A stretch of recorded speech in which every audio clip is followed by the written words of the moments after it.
Welcome to the POG Show. I'm your host, Christine Martindale, Public Information Officer for the City of Port Orange, a city in Central Florida that is unique by choice, not by chance. I will be bringing you powerful interviews and on-the-go info to gain a better understanding of the various services and functions our city provides. So let's get started. Hello, everyone, to episode 23 of the POG Show. Today I have with me in the podcast studio James Hicks, the city's Information Technology Manager.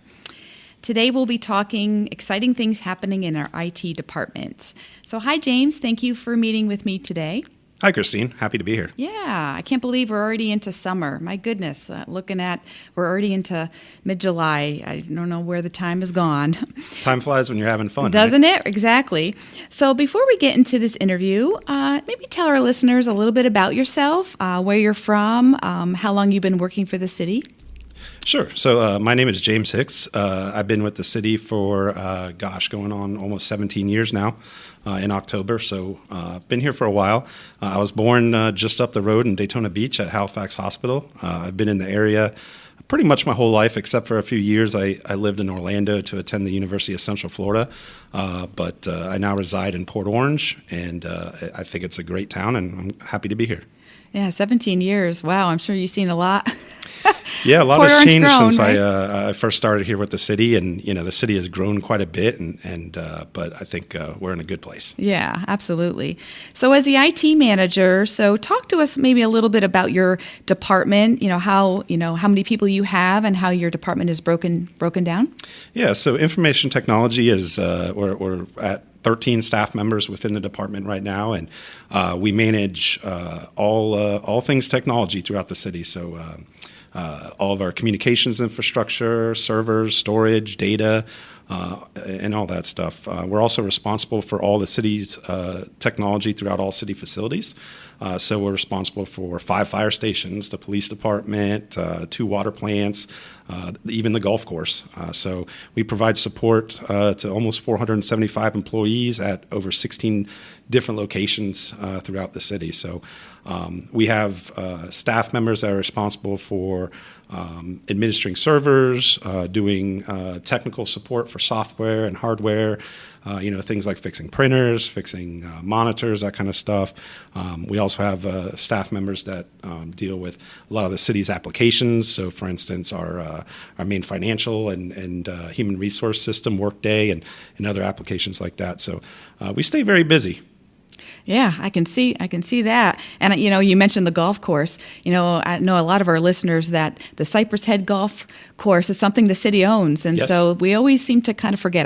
We try to put plugs in on our social media pages, but it is a wonderful golf course. And so I don't golf, but I tell my dad and my husband to take advantage when they're in town. So It is a nice golf course. I've played there. It's a tough course, too. So anyway, if any of our listeners have visited our city's website since June, there have been some changes, actually a new, fresh look. Tell us about that. So I was super excited about this project. This is something that we've been wanting to do for a few years now. COVID kind of put a wrench in that for a little bit because we had to shift priorities within IT to managing a remote workforce for a few years and being able to provide support to remote workers that had to work remotely due to COVID restrictions and things like that. So once we're able to kind of get back to normal, we decided to make that a priority to give the website a new look and feel. And it's something we've worked on for about the last 6 months or so. And I was really excited to be a part of that project. Working in information technology, there's not a whole lot of things we get to do that we get to interact with the public or at least show us citizens of Port Orange what we do. A lot of what we do is behind the scenes. And so being able to do something that the citizens of Port Orange get to see every time they come to our great website was super exciting. So I was really happy to be a part of that project. Absolutely, and kudos to your team. I just love it. When you go to the website, www.port-orange.org, the first thing you see are these gorgeous, luscious oranges. That's the first thing that I see. And what a great upgrade in the look. It really, really looks great. And I love on the homepage when you can see everything, right? Whether it's employment opportunities and report a concern, everything is just right up in front. And I love that. aspect of it. Yeah, we really went for a more vibrant design and layout. We wanted to get more links and more content on the main page so that it made it to where you could get to a lot of our content within one click or 2 clicks at most. So that's what we were really aiming for, and it's very, very mobile responsive. So if you bring the website up on your iPhone or your Android phone or your tablet, it's very responsive to the design of that. So that's really the goals that we had for that. And on top of that, we really just wanted to give it a more up-to-date, modern look with bright colors and lots of interaction. When you hover over things, they change colors and things like that. So it's also much more ADA compliant, which is a big thing that we have to be concerned about with our website. We want to be sure that our website is available to anybody, regardless of any sort of maybe impairment you might have, such as visual impairment, things like that. So we've done a lot with that to make it more compatible with screen readers and things. So we're really excited about that. Yeah, oh no, absolutely. And I love that popular links on the right-hand side of that homepage. You can do, like you mentioned, the one click for the City Manager Weekly Update, the Citizen Newsletter. Everything's right there, so you don't have to go searching for a lot of things. So I just, kudos again to your team. And if you haven't, our listeners, if you haven't checked out our website, please do. It's just awesome. So I appreciate that. Thank you, Christine. Absolutely. And so moving on, so in connection to the new look of our website, we recently announced a partnership with a new platform, C-Click Fix. Tell us about that. Yeah, this is another project I'm really excited about. So we released C-Click Fix, which is a replacement for those of you that may currently use what's called the Citizen Request Tracker. And C-Click Fix is an enhancement to that, which allows you to submit concerns to the city, such as you might notice a pothole or a street sign down or a code violation. Those type of issues you can report through C-Click Fix, and it'll be addressed by somebody at the city very quickly and efficiently. It also has its own dedicated mobile app. So if you go to your iOS or Android app store and you search for C-Click Fix, you can download the app. And when you open the app for the first time, you'll just put in Port Orange, Florida, or the app will ask you to use your GPS location, which you can say yes to, and it will automatically connect you to Port Orange. And this will allow you to use your mobile phone along with the app to submit a concern. It's very easy to use. You can create an account so that you can follow up on the request, but you can also submit requests anonymously. And so this is a new upgrade to go along with our new website design that we're very excited about, and hope everybody can check it out and provide us some feedback. Absolutely, and I love how it goes hand in hand with everything new.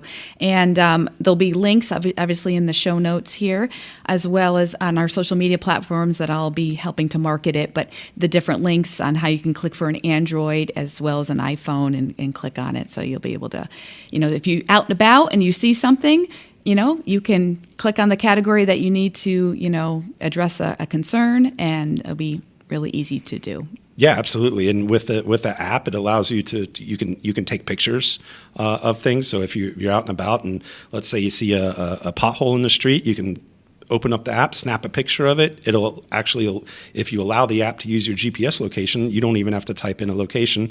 It'll allow you to just snap a picture. It'll automatically pull your location from the GPS on your phone, and you can submit it. So just a couple clicks on your phone, and that issue is submitted, and you know that the city will receive that information and follow up on it. So it's a great app. It's a great application. We've spent a lot of time working on it and customizing it to make it the most efficient system for our residents of Port Orange to use to submit concerns to the city. So we're excited that is out and about, and we hope that everybody has a chance to take a look at it. Absolutely. And again, kudos again to your team, and some really fun stuff coming up or coming out. So I love it. So great. So I know we spoke about the topic of cybersecurity in a previous episode last year with one of your staff members. But you want to provide us with any updates on maybe what your department is doing if we ever have a cybersecurity attack? Yeah, so cybersecurity is probably the number one topic in IT the last several years, and it's so prevalent in the industry. And anytime you open up You go on your favorite news site, you're almost likely always going to see about some company or some organization getting hit with a cyber attack, and it's something that you can't ever be 100% protected from. But we take it very seriously at the city. We have a dedicated information security administrator. His role is to monitor for cybersecurity alerts on devices that we have in place. We have intrusion protection devices. We have multiple firewalls. We have different layers of security throughout the city of Port Orange's infrastructure that we use to monitor and block attacks if we happen to see them coming. So we do a lot with cybersecurity to ensure that we protect the integrity of the city's data.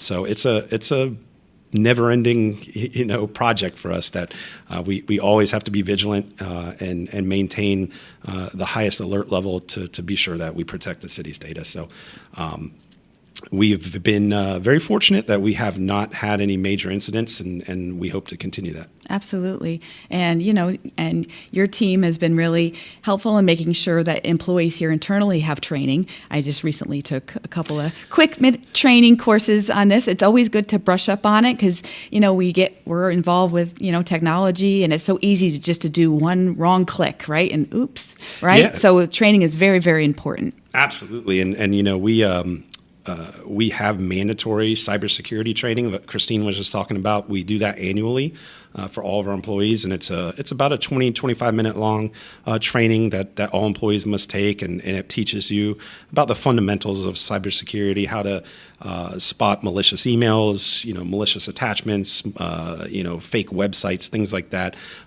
things that you need to be on alert for. And so we make that mandatory for all employees to have access to a city computer.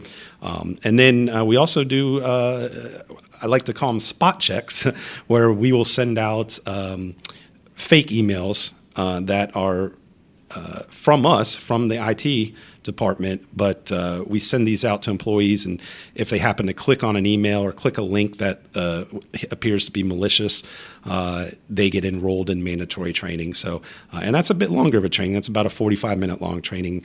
So we do that randomly just to be sure our employees are taking their time, reading their emails, making sure that they are coming from a legitimate email address that is not a spoofed email or anything like that. So we do that continuously throughout the year.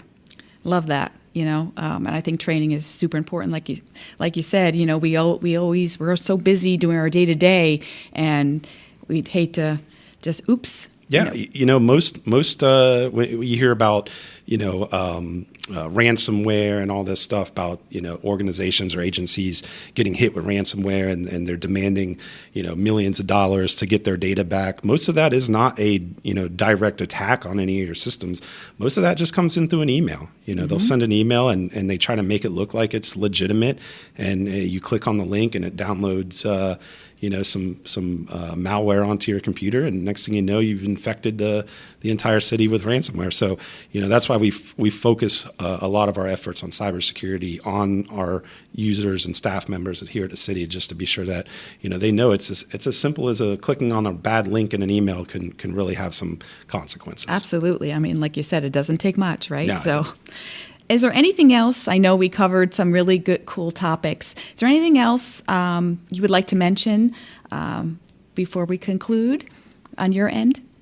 No, I hope everybody has a chance to visit our new design of our website, and if you go to the information technology department link on there, my email address and phone number is right on there. I would welcome any feedback anybody has on good or bad about the new website, as well as C-Click Fix. Once again, I'm very excited about these things because we don't get to do a whole lot that the residents of Port Orange get to see.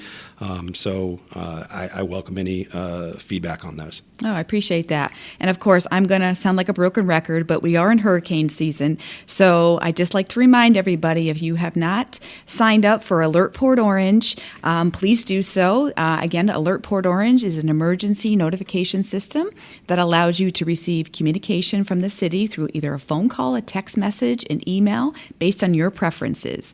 And so it's more than just weather alerts. It's public safety notifications, health notifications. But we are well underway in hurricane season, so it takes 2 seconds to sign up. All the information can be found on the homepage of our website.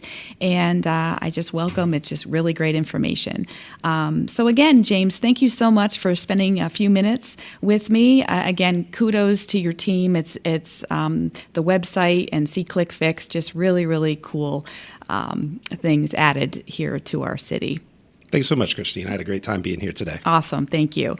So, of course, the best ways to find the city is by the city's website, www.port-orange.org, the city's Facebook page, Port Orange City Hall, our Twitter page, @CityPortOrange, and our LinkedIn page, City of Port Orange. This podcast, The POG Show, can be found on iTunes, Spotify, and iHeartRadio. This wraps up episode 23 of The POG Show. Thank you so much for spending time with me today on The POG Show. We've only just begun, and with you sharing, subscribing, and leaving a 5-star review for this podcast is really going to help launch us to the next level together.